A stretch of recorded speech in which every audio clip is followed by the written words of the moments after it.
What happens when a student thinks he can beat a philosophy, and then the philosophy shows up to fight back?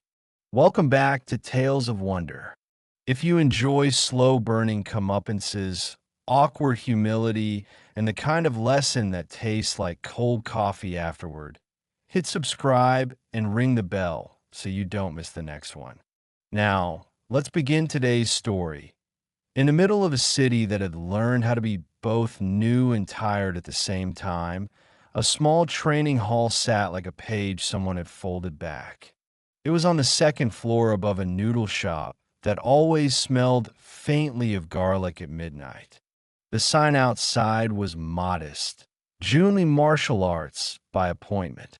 On more optimistic days, it read like an invitation. On bleak ones, like a historical marker.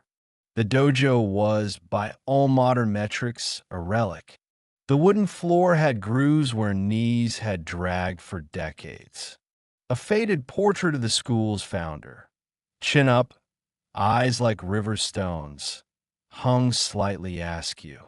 There were replicas of blunt weapons in a glass case and a cheap stereo with a cracked knob that played nothing but static when it wasn't fed with a playlist of ancient, slow rhythms. The radiator hissed. The students who came were not movie extras. They were bus drivers, a part-time barista who liked silence, a woman who worked nights cleaning offices and went for the only light that knew how to keep its patience. Then there was Kai. Kai was 30 years old and single-mindedly polished. He had a way of moving through the world like he owned the corners he never paid for. He posted training clips on social media, the kind that cut slowly between slow-mo punches, sweaty close-ups, and captions soaked in motivational fervor. He read about martial philosophies, but liked them better as quotes on t-shirts than as practices applied to his own body. Where the dojo smelled of garlic and history, Kai smelled of designer cologne and the clean promise of sponsorship. Kai's style was a collage, a squeeze of Muay Thai, a splash of judo, a borrowed kick that trended online last winter. Fast instructors had taught him in bright, modern gyms where technique came with contracts and trophies were photographed for thumbnails. He had confidence, that blunt, straight-back kind that makes you forget the possibility of humility. Confidence was useful. It opened doors. It also, in his case, made him think he could outmaneuver subtlety. The master who taught at Junli Martial Arts did not have a trending name. People called him Master Jun. He was 72, with shoulders that had the accuracy of someone who had carried many small tragedies without drama. Some mornings, he chopped wood for the bird feeders on the roof. He walked like someone who kept his edges soft. He wore suits of plainness, a suit jacket, a plain shirt, and cloth shoes. People of the neighborhood came to him for advice that had nothing to do with fighting. A child's misplaced tooth, a landlord who wouldn't fix a leak, the correct way to stop arguing with someone you loved. He had a laugh that came at the back of the throat and rarely left. Jun's claim to fame in the martial world, such as it was a single idea he repeated so often that some students thought it was wallpaper. Use no way as way. Have no limitation as limitation. It sounded like a riddle at first, then like a hoax, and finally, for those who stayed, like a kind of grammar for living. It was Bruce Lee's Jeet Kune Do philosophy reduced to a single folding pocket knife sentence. Elegant, tight, and sharp if you knew how to open it. The philosophy was less a set of moves and more a statement about the mind. Be nothing so that you can be anything. Move without pattern. Use no technique as dogma. There was a quiet terror in that idea, its implication that your preferences could be your prison. Kai had heard the phrase. He liked the image of being limitless and parsed the line like someone trying to learn vocabulary for a role. He wanted to be a warrior of options, but he preferred systems he could export, labeled programs, scannable progressions, and moves with hashtags. The idea of no way being a way was too paradoxical for his feed. It didn't make for a sharp thumbnail. The contrast between Kai and Master Jun could not have been clearer.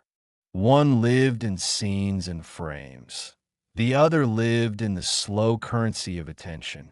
The dojo, quiet, worn, patient, became a small theater where something old and unglamorous debated, daily, with something new and loud. It began, as arrogant things often do, with an audience. Kai came to the dojo one rain-soaked evening wearing the kind of humid confidence that makes people draw lines in their notebooks. He wanted to film a clip. The noodle shop downstairs had a drunk regular who loved stories and told everyone he knew that young Kai was going to revolutionize martial arts. Kai decided, loud enough for the radiator to hear, that he would test a philosophy he only half understood. "You teach Jeet Kune Do?" He asked the room like he had asked the question before and received all the best answers. "We practice its ideas," Jun said, folding a towel as if he were closing the lid on something that was better left shut. Kai grinned. His grin was a study in hubris. He told Jun, with the careful politeness of a man used to being filmed, "Then let's see it. Teach me. Or better, fight me. Show me the no way as way in action. There are private, necessary fights. There are fights staged for cameras and pride." Kai wanted an audience, and Jun, who had seen 1,000 limbs flare like candles, understood the rhythm. Jun didn't say no. He only said, "If you insist." Word spread. The dojo was filled with the faithful, the curious, and the guy from the noodle shop. People leaned against the wall with umbrellas dripping into mugs. Someone recorded on their phone. The electric type of excitement that belongs to modern public shaming sat in the room, humming. The terms were simple. Kai wanted to prove his theory that a well-programmed fight, a rehearsed sequence of efficient strikes, could crack any philosophy. He believed that if he controlled the tempo, the fight became an algorithm. Jun agreed to a friendly bout. No strikes intended to injure. No cheap shots. A contest of liveness and art. Kai trained like someone assembling a brand. One clip for a front kick, one for an elbow, a montage of progress. He practiced in the mirror until his reflections looked like followers. He developed combinations that looked devastating when sped up in editing. He had an arsenal of polished techniques and an intuition for dramatics. He had convinced himself that certainty could be perfected into a machine. Master Jun watched. He watched Kai train the way one watches a stage set being built, appreciating the craft, noting the cracks where illusion shows, mindful that showing up to a fight with armor makes your joints predictable. He did not shout corrections. He did not make Kai feel small. That would be the point. On the day of the bout, the room was tense in the way a held breath is tense. Phones rose like anarchy's signal flags. Kai flirted with showmanship, bowing like a man who'd already won applause. Jun bowed as if correcting an old habit.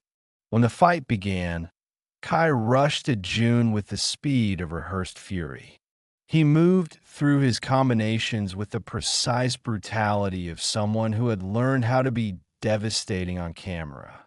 He struck, and Jun felt the brush of air more than the impact of fists. The match became two things at once: a physical exchange and a demonstration of two philosophies. Kai's strikes came in clean, beautiful lines designed for spectacle. He was doing everything he had practiced, everything he had filmed, everything the internet had taught him to believe would win. For a heartbeat, there was a flash of the old drama, a clean strike, an elegant miss, a cheer. Then something odd happened. Jun did not meet him where he expected. He did not take blows. He allowed patterns to develop and then dissolve them. When Kai punched left, Jun's foot eased to the right, not as a block, but as an invitation. When Kai unleashed a spinning elbow that would be cinematic in any slow motion reel, Jun leaned, not to catch the elbow, but to remove its target. He created distance and made Kai reach for air. The audience murmured.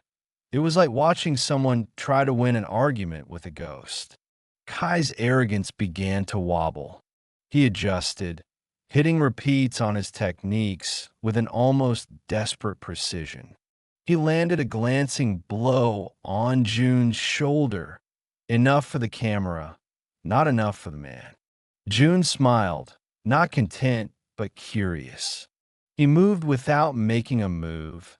He used the empty spaces between Kai's expertise. Kai tried harder. He sped up. He added force. He tried complex setups and combinations he'd been saving for larger stages. The dojo held its breath. The more he tried to impose a pattern, the more Jun stepped aside and allowed the patterns to collapse under their own predictability. It was not a master trick of brutality. It was the steady uncoupling of cause and effect. A few minutes into the bout, something subtle but catastrophic happened for Kai. His mind broke rhythm with his body. He began to flinch before he struck, anticipating Jun's avoidance. That hesitation, the space between decision and action, was where Jeet Kune Do lives. Jun did not need to topple him with a thunderclap. He needed only to be the thing Kai had refused to be: variable. The crowd began to lean in the opposite direction. Murmurs became watchful silence. Kai, who had trained to be a product, was discovering that products could be returned. He had turned into what philosophy calls a fixed form, a beautiful, useful device that could be predicted and therefore breached. Then Kai did the thing that bad decisions love to do. He rushed. He rushed with the kind of furious certainty that leaves little room for correction. In that rush, Jun did something that looked tiny and therefore terrible.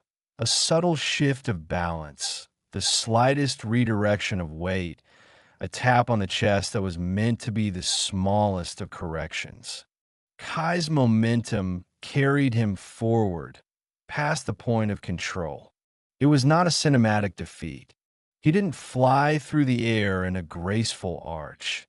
He stumbled, collapsed into a kneel, and then fell to the floor in a heap of breath and bruised ego. The momentum that had once been his ally became an accident. The room exhaled in a way that felt like it had been holding its breath for years. He was not seriously hurt. He was, however, considerably humbled.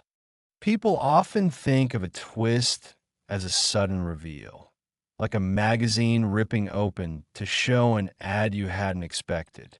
The twist in this hall was quieter and more domestic.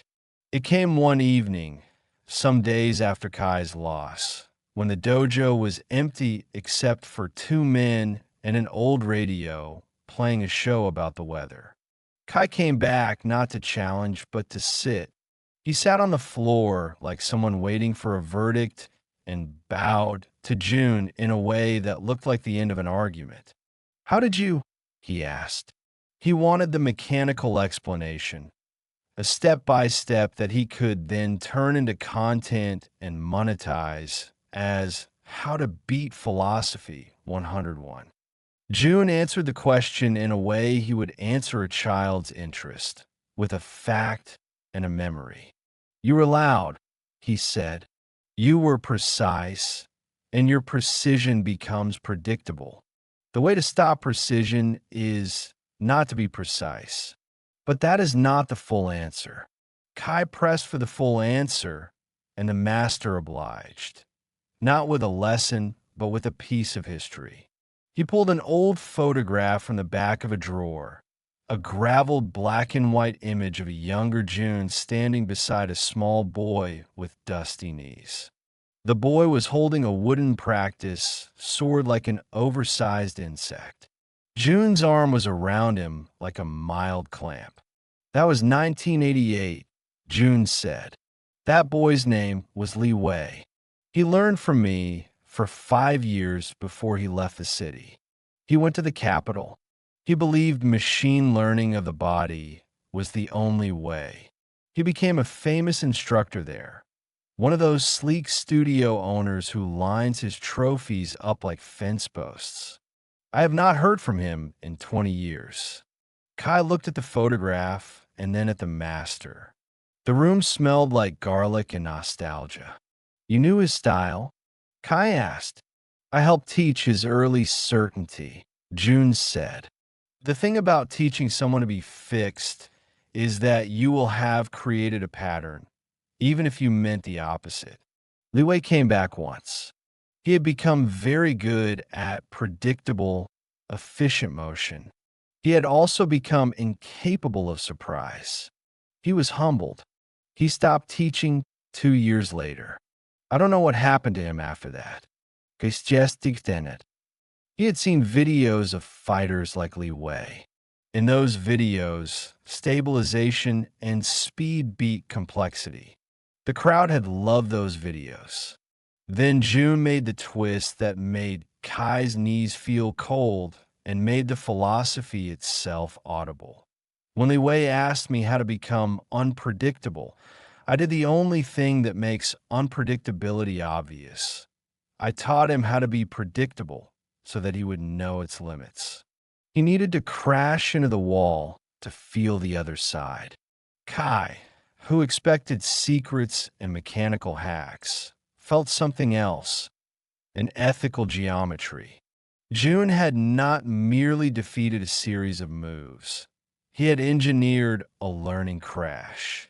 He had allowed Kai's arrogance to do what arrogance always does when let alone, reveal its hollow parts. But the twist did not stop at pedagogy. Jun told Kai, almost in confession, of a second link. The boy in the photograph, Li Wei, was the teacher who taught Kai's first coach. In other words, Jun had been a teacher of Kai's technique. Unbeknownst to Kai, Jun had been present quietly as a part of the lineage that had produced the man who had taught him to be so confident and crisp on camera. Now the room held more than a teacher and a student. It was an old family tree. There was history wrapped around modernity like invisible roots. Kai's surprise came in 2 parts. First, the intellectual surprise. He had not beaten an unknowable thing. He had been bested by someone whose fingerprints were already on his training. Jun had not been some external judge. He had been one of the authors of Kai's certainty. Second, the moral surprise. The master had allowed this to happen because sometimes the fastest route to wisdom is being made to look foolish. The twist, therefore, was not dramatic in the movie theater sense. It was domestic and human. The person who crushed his arrogance had also, in small and patient ways, made it. What happens to a man built for applause when applause goes silent? For Kai, the answer was unexpectedly messy and, in its small way, honest. In the days after the bout and the photograph, Kai could have done what many public figures do, double down. He could have staged an outrage, filmed a staged training camp, and hired a body double to take a fall that looked less humiliating. He could have made a tutorial on how to recover from public defeat in 9 steps. 1,000 marketing minds whispered in his ear. Instead, Kai did something odder. He came back to Jun's dojo every morning. At first, he came to scrub the floor. He did it with the awkwardness of someone who had never touched a mop outside of cinematic shots. He learned how the planks of wood responded to pressure. He learned to notice the smell of mothballs in the corner. He learned to listen. Jun did not assign him tasks as punishment. He assigned them as practice. Cleaning the floor, Jun taught Kai, was not about removing dirt. It was about learning how pressure is distributed through wood. The body learns physics the way a floor learns footsteps. Jun would say, if you move the right way, you will not impose, you integrate. Kai's training changed. He still practiced his old techniques, but now he practiced them slowly, like learning the lyrics to a song that matters instead of the chorus you can hum on autopilot. He learned how to be empty-hold, to make his punches smaller to let the body adjust, to make his kicks half-measured so his hips could learn to adapt. He learned to train without uploading. He took off his phone and left it in the corner like a temperamental animal. Change is not a single flaring act. It's a slow rearrangement of furniture. For Kai, the rearrangement was both physical and psychological. He began to notice the spaces between moves and the quality of hesitation. He stopped trying to perfect a single form and started to learn 1,000 variations. He submitted himself to a practice that had no camera in mind. The dojo community watched with something like relief. They had witnessed the spectacle of a man falling, and they preferred the slower, quieter transformation. When Kai taught younger students months later, not as a flashy master, but as a tutor who could show both the old certainty and its limits, he would start with the humble phrase Jun had given him. If you want to be a way, you must learn what it is to have no way. There was justice in that slow change. Not an eye for an eye rush of revenge, but a long, ethical settling. Kai's reputation online did not vanish instantly. Some of his followers mocked him. Others watched with interest as his content shifted from highlight reels to layered slow-motion drills that made viewers squint. He lost sponsors that wanted the old, glossy style. He gained fewer students, but more serious ones. Master Jun's lesson had not just been about winning a fight. It had been a method of re-education. He had been patient, surgical, and human. He had not humiliated Kai publicly in a mean-spirited way. Instead, he had opened a space where humiliation could refine rather than obliterate. Kai's pride, once an armor, became a hinge. Months later, Kai would look back and realize that the week he spent scrubbing the floor was the most valuable time he had ever spent training. It taught him how to listen physically. It taught him how a body learned to ask questions rather than shout answers. His hands steadied. His movements found an internal economy that no social media editor could sell as a 30-second clip. If you think the story ends here, think of the last scene more like a closing door that creaks and, just before you think it's shut, someone slips a postcard through the crack. One late afternoon, the dojo had the warm light of the kind of day that arrives slowly and big. Kai was teaching a small group of kids the art of moving without broadcasting. He was careful with his words, patient with their small, rushing hands. He showed them how to land a push lightly and make their feet follow in curiosity rather than panic. There was laughter. A kid with a missing front tooth asked why Jun's photograph still hung crooked on the wall. Kai, who now had a softer comfort with his past, told the story without flourish. When the class broke, a man entered the dojo who had been away a long time. He was lean in the way time makes people leaner, his hair silver in tidy banks. He introduced himself with a small, embarrassed laugh. Li Wei. The students sat like someone who had been invited to a table, but had not yet been told what was on the menu. Li Wei had tears in his eyes the size of late regrets. He said, "I came to apologize." Li Wei had been the man who had tutored Kai's first coach, the one who had once believed in absolute systems.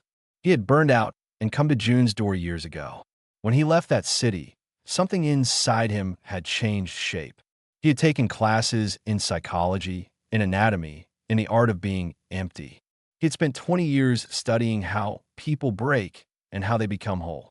He had come back because of a small voice that told him the job was not done. Jun rose slowly, his hands folded like a question. He and Li Wei had not spoken for 20 years. They spoke like people who had both lost and saved the same things. Li Wei looked at Kai with an apology that was also recognition. He said, "I taught your first coach the shape of certainty. I see now how the shape closed him. I am sorry." Kai, who by now knew how to be open instead of reactive, took Li Wei's apology without theatrical forgiveness. He nodded. It was what forgiveness looks like when it is earned. Not a headline, but a small, exact movement of the body. The shock was not cosmic. It was domestic and true. The man who had helped make the machine that almost broke Kai was standing in Jun's hall asking for repair, not applause. The way the world had looped the story back on itself, teacher to student and back again, was not a neat plot twist so much as a small, necessary circle. But here's the final twist. Jun, who had been the quiet axis of lessons and lineage, had a small request of his own. He asked Li Wei if he would take on Kai as a student for a season. Not to give him flashy new techniques, but to undo and rebuild the parts that were stuck. Li Wei, who had been responsible for a version of Kai's certainty, agreed. He would work with Kai for a while, to pass on the humility he had learned late and the mercy he had only recently accepted. And then Jun did something stranger, funnier, and perfectly in character. He took out a small, battered phone that he had never used for anything but alarms. He pointed it at Kai and Li Wei and pressed record. He posted the clip to the small, private group that made up the dojo community. It was not for fame. In the caption he wrote, in a hand that looked like the tracing of someone who had written life into many small margins, "No way is way. No limitation as limitation. We are messy, and that is the point." The clip, which showed Kai bumping into Li Wei's instruction, Li Wei smiling with damp eyes, and Jun sitting quietly like a tree between them, somehow made its way online. It didn't go viral in the way Kai's old clips had. No billionaire shares, no sponsor comments. Instead, it went quietly around the small world that cared about the real thing. People who liked the old, honest ways forwarded it. Some of Kai's followers left comments like, "I didn't know humility could be this patient," and "Please teach me this." But the true last line came after the class. Kai was sweeping. He paused and looked at Jun as the master sipped his tea. "How did you do it?" he asked again, not for secrets, but for the shape of a sentence he could carry. Jun put down his cup, rubbed his hands, and said, "I didn't do anything to you that you didn't do to yourself. I only built a room where your mistakes could learn how to become lessons." He understood that what he had once thought of as crushing had been an invitation. He nodded, and then, with a mischief that had been smoothed but not erased, he picked up his phone and recorded himself, bowing to the camera. In the caption, he wrote, "Master Jun says I got crushed by a philosophy. I say I got schooled by a way that has no way. Watch me embarrass myself gracefully." It was an honest and perfectly embarrassing line. The clip spread in its small, beautiful way. More importantly, somewhere downstairs in the noodle shop, the regular who liked to tell stories told someone else how he had seen the young man who thought he had everything learn how to be empty. The story folded back into the city. People nodded. Some people changed. Have you ever had a moment where your certainty was the thing that had to change first? And if so, what small step began that change for you? If you liked this slow burn teachable moment, give the video a thumbs up, tell us your own humbled story in the comments. We read them. And subscribe for more tales of wonder that dig under the armor. Share this with a friend who needs a gentle, sharp lesson. See you in the next video. And until then, remember, sometimes the best way to win is to stop trying to prove you can